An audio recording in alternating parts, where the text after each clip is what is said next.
Ela vai acabar o casamento dela? Ela não vai. A mãe dela é assim, ela vai parar de falar com a mãe? Claro que não. Jamais, inclusive, nunca façam isso. Nunca parem de falar com suas famílias. Eu já vi esse negócio aí por causa da bipolaridade. Não parem de falar com suas famílias. Pelo amor de Deus. Eu não falo com a minha mãe há 2 anos. Pô, gente, você já tá errada. Então você já tá errada. Caraca, velho. Já começou mal. Volta a falar com sua mãe em primeiro lugar, depois você resolve as outras questões. Ou então não resolve. Porque eu tenho uma coisa também, Yuri, que eu não perco meu tempo tentando convencer as pessoas. Eu não faço isso. Você nunca vai me ver. Se você quiser convidar um petista pra sentar aqui, você nunca vai me ver botando o dedo na cara dele, falando pra ele que ele tá errado, que ele tinha que pensar como eu, e a gente discutindo. Eu jamais faria isso. Eu acho que a gente transforma pelo exemplo. Entendeu? Eu sou o que eu acredito. Mas aí o exemplo, ele vem da liberdade de você poder expressar. Exatamente. Porque uma pessoa que vive no meio, que eu percebo, uma pessoa que vive no meio da esquerda, ela tá proibida de ter alguns pensamentos distoantes. Sim, que era eu. Eu era assim. Eu era assim. Eu era proibida de pensar diferente e de agir diferente, de ser diferente. Eu vejo muito isso com professores da UNB, por exemplo. Porque na época do ano passado, que eu fui lá ajudar na campanha de deputado distrital aqui, a gente conversou com um professor que ele perguntou assim, não, mas vem cá, mas ele tá ajudando, ele tá apoiando qual presidente? Aí a gente falou. Aí ele falou assim, tá. Não, beleza, então eu vou comentar com vocês e tal, porque eu sou o único... Caraca. De todo o setor que eu não voto nessa pessoa, eu voto na outra. Cara, é muito difícil. E aí é muito difícil pra ela falar assim, cara, eu posso falar o que eu penso? É tipo assim, com medo. Porque, por exemplo, aí a pessoa já era tão antiga, acho que já tinha 30 anos ou mais, e aí por conta dessa idade avançada ali no trabalho, ela já era respeitada, essa professora, mas assim, era aquela professora que os colegas comentavam assim, ela é ótima, pena que... não é da esquerda, vamos dizer assim, né? Entendeu? A gente tem que quebrar isso, né? Tem um fenômeno que é estudado na ciência política por uma cientista política alemã que chama Elisabeth Noelle Neumann, que chama espiral do silêncio. Você já deve ter ouvido falar. Você entra nessa espiral do silêncio, realmente. Você não fala o que você pensa, você não fala o que você sente, você não fala o que você acha, você não levanta a mão para fazer uma pergunta na sala de aula, você não nada. Você simplesmente vai se silenciando e sendo engolido, né? Assim, consequentemente, você vai sendo suprimido, sua voz vai sendo silenciada. Só que o que acontece? Quando muita gente entra nesse modo, visões de mundo são perdidas. Porque, por exemplo, eu tenho certeza que muito mais pessoas do que eu conheço pensam como eu, mas não falam. Morre de medo de falar. Não falam. E eu não tô falando falar no sentido de, olha, fulaninho, eu acho isso, isso e aquilo. Não, eu tô falando de, cara, eu sou contra o aborto, eu sou a favor da vida desde a concepção. Mas não sei o quê. Não, essa é a minha opinião. Não tem problema. As pessoas não conseguem respeitar a opinião ali, é impressionante. Essa é a minha opinião, não tem problema você pensar diferente e tal. Mas se eu botar isso no meu Instagram, vai vir um monte de gente me xingar. Isso é um problema delas. Eu recebo mensagem, eu vou te mostrar. O povo me manda print de brigas no grupo da família. E manda assim, me ajuda a responder. Assim, espera um pouquinho que eu vou pegar uma resposta que eu vou te arrebentar. Me ajuda a responder, que eu tô aqui nervosa. E eu, cara, como que eu vou responder a sua avó no seu grupo da família, entendeu? Eu não vou fazer isso. Sabe uma coisa que eu percebi? É o seguinte, eu atuo no ativismo político da causa TDAH. E aí, nessas andanças lá no Congresso, eu falei com o presidente da Comissão de Educação do ano passado, que era o Kim Kataguiri.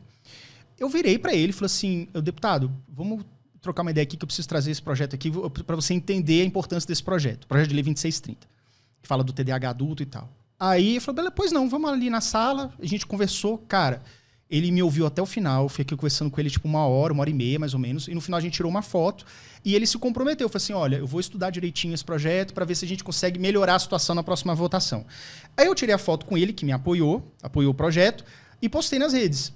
E aí eu postei explicando o que aconteceu. Ele me ouviu e tal, para ajudar a causa TDAH. E muita gente falando assim, parando de seguir, deixando de seguir. Meu Deus, vai como com deixando Deus. de seguir, cara? Eu falava, primeiro vá pro diabo te carregue. Mas eu falei assim, cara, as pessoas... É muita loucura, né? E aí eu posso falar uma coisa? Isso aí eu falei. Não ficou só nessa foto. Umas 2 semanas depois que eu tirei essa foto com ele, ele disponibilizou um assessor dele por mais de 2 horas para que a gente relesse o projeto de lei e ele apontasse, isso aqui acho que não vai passar, isso aqui não sei o quê. Então, tipo assim, cara, ele me deu um suporte que nenhum outro deputado do bem deu.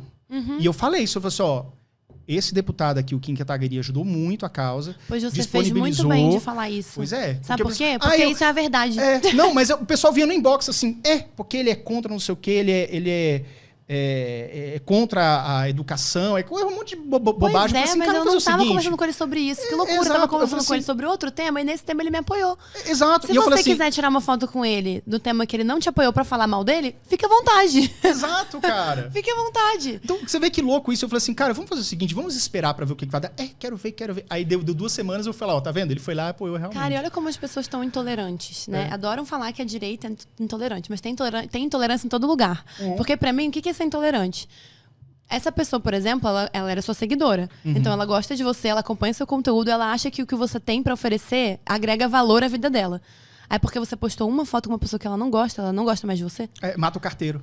Olha que coisa sem noção. Entendeu? Eu, por exemplo, eu passei por uma experiência horrível na época do pessoal na frente dos QGs.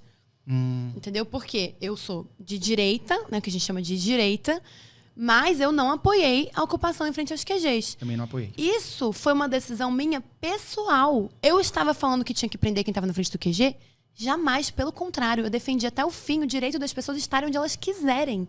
Pra mim, se elas acreditavam que a melhor forma de defender aquilo que elas acreditavam era estar na frente do QG, que faça. Eu não desestimulei ninguém a estar em frente ao QG. Simplesmente me perguntaram por que eu não estava na frente do QG. E eu falei, porque eu acho que eu defendo melhor o que eu acredito estando aqui no Congresso. Sigo aqui no Congresso. Enquanto vocês estão na frente dos QGs, as matérias estão sendo votadas aqui.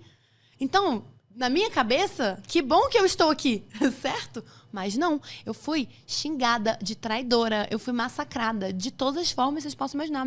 Eu recebi até ameaça nessa época. Caraca. E não foi de gente da esquerda. Isso aqui é a coisa mais louca. Então a intolerância, ela tá desse tamanho. Você gosta de mim, você acha que o meu conteúdo agrega valor à sua vida, você já aprendeu coisas comigo, você me adora. Tem mas uma coisinha. eu não estou acampando na frente do QG, você me odeia. Então isso pra mim é intolerância. E, cara, eu, como cristã, penso muito sobre isso, sabe? Tipo, ai de mim. Eu vi alguém falando na internet esses dias, acho que foi a Letícia Casarré, que é a esposa do Juliano Casarré, falando, cara, ai de mim se quando Jesus veio, ele estivesse andando só com quem concorda 100% com ele em tudo. Eu não ia ter nem chance. Tipo assim, coitada de mim. Se ele tivesse vindo pra cá e falado, não, eu vim pra cá pra falar com quem me segue meus ensinamentos aqui à risca. Só com a minha turma. Quem tá vivendo a vida aí meio errada, sai pra lá. Cara, qual seria a minha chance? Nenhuma. Então, assim, eu tenho amigos de todos os grupos, de todos os lados. Tem coisas que vale a pena uma conversa, tem coisas que não. Olha, eu penso de um jeito, você pensa de outro. Vida que segue. Paciência, entendeu? Eu não quero te convencer a pensar como eu. Se o meu exemplo de vida, se quem eu sou te influenciar positivamente, ótimo. Essa é a minha intenção.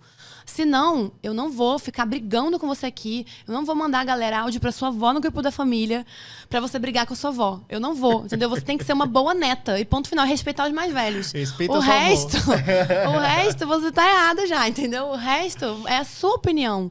E você vai dar o exemplo com a sua vida, mostrando que você é uma pessoa de valores, defendendo o que você acredita, publicando sim, porque eu incentivo todo mundo a publicar sim. Entendeu? O que pensa. Você não tem que ter medo de falar o que você pensa. Pelo contrário, você tem que defender a sua verdade. Uma coisa que o Olavo falava muito era isso. Assim, moderação na defesa da verdade é serviço prestado à mentira. Então, assim, cara, eu sou contra a linguagem neutra, eu não tenho que ficar em casa calada fingindo que tanto faz a linguagem neutra. Não. Você vai lá e vai falar, cara, eu sou contra a linguagem neutra. Se o cara quiser quebrar o pau com você, cara, deixa eu te falar, é a minha opinião. Minha opinião. Eu não preciso nem ter argumento pra... Nada, é minha opinião, ponto final. Você nem precisa ter explicação pra isso. Você só precisa ter a sua opinião. Você não precisa brigar, você não precisa discutir, você não precisa convencer o cara. Você tem que ter a sua opinião e você tem que se levantar pela sua opinião. Isso sim, porque senão a gente volta pra espiral do silêncio. E não querer convencer, não precisar querer convencer o outro, mas é só expressar, não, cara, eu quero fazer.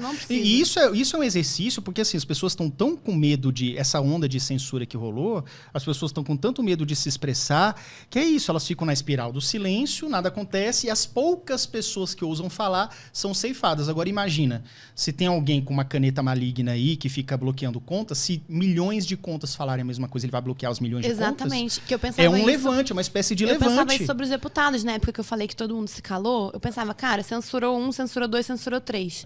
Mas ele vai censurar os 513? Exatamente. Ele vai mandar prender 500 deputados? Botar tornozeleira ele vai derrubar, nos 500? ele vai fechar o Congresso? Ele vai dar o golpe pra fechar o Congresso? Não vai. Então, assim, 50 tem que falar. 100 tem que falar. Porque nesses casos, a maioria faz realmente a diferença, porque não vai ter como derrubar 100 deputados. Eles vão caçar 100 deputados. Então, assim, o pessoal da direita, que, cara, a gente tem uma bancada bacana, sólida lá na Câmara. Sim. Mas tem que ter coragem. Entendeu? Censurou o amiguinho, você não precisa nem amar o amiguinho. Você não precisa, mas eu não sou tão amiga do fulano. Não interessa, cara. Você não pode defender a censura. Até se tivessem censurado o cara que é seu opositor. Sobe lá e fala que isso é inaceitável. Sobe lá e fala, se derrubar um, vai ter que derrubar todos. Entendeu? Porque você tem que ir lá dar uma chinelada nesses 500 deputados aí. Eu vou, sabia? O pior é isso, é que eu vou. Amanhã estarei lá, inclusive. Amanhã estará lá com a minha havaiana de pau. Eu tô sempre lá falando, meu amigo, sério.